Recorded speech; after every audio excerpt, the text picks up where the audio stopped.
মন্দিরের ভিতরে ঢুকে পড়েছি, প্যান্ডেলের ভিতরে, মন্দিরের ভিতরে দারুণ সুন্দরই লাগছে। চারিদিকে লোকজন, কিন্তু এই ক্লাবটার নাম জানি না। একটা মলের মতো আছে, তেমন তো আমি এখানে বাসিন্দা না।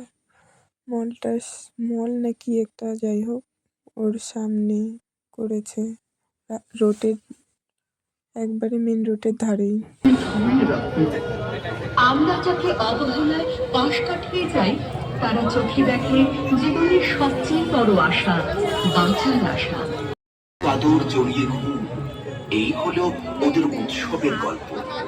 তবুও ওরা হাসে, কারণ দুঃখেও যেন আনন্দ আছে। তা টোকাইরা ভালো করেই জানে। টোকাই আসলে আমাদের চেতনার নাম। টোকাই আসলে একজন পথশিশু।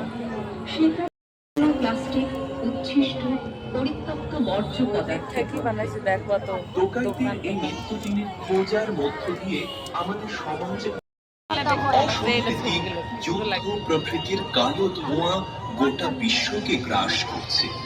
এই সর্বগ্রাসী শক্তির হাত থেকে আমাদের সমাজ, সাথে সাথে আমাদের পৃথিবীকে মুক্ত করে শিশুদের বাসযোগ্য করে তোলার প্রয়াসই আমাদের এই বছরের ভাবনা।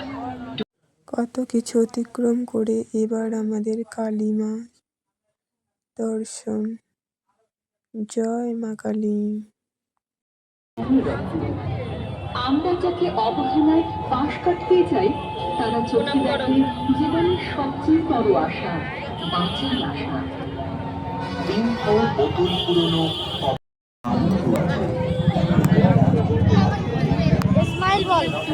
আসলে আমাদের চেতনা।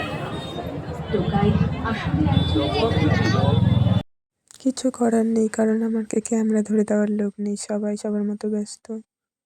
ধরি না আমি বড় ইউটিউবার ব্লগার, তাই নিজে নিজেই যা পারি তাই শেয়ার করি। আমার ভালো লাগে, আমার ভিডিও তো অনেকে পছন্দ করে না, যে যাই বলুক আমাকে ভালো লাগবে যতদিন আমি দিতেই থাকবো। তো আমাদের ভালো লাগলে like, comment, share and subscribe করুন।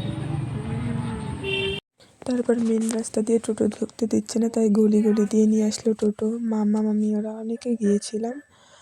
First time Gangarampur railway station, জীবনে কোনোদিন দেখিনি, সেই রাতে দেখলাম, রাতের অন্ধকারে বেশ ভালোই।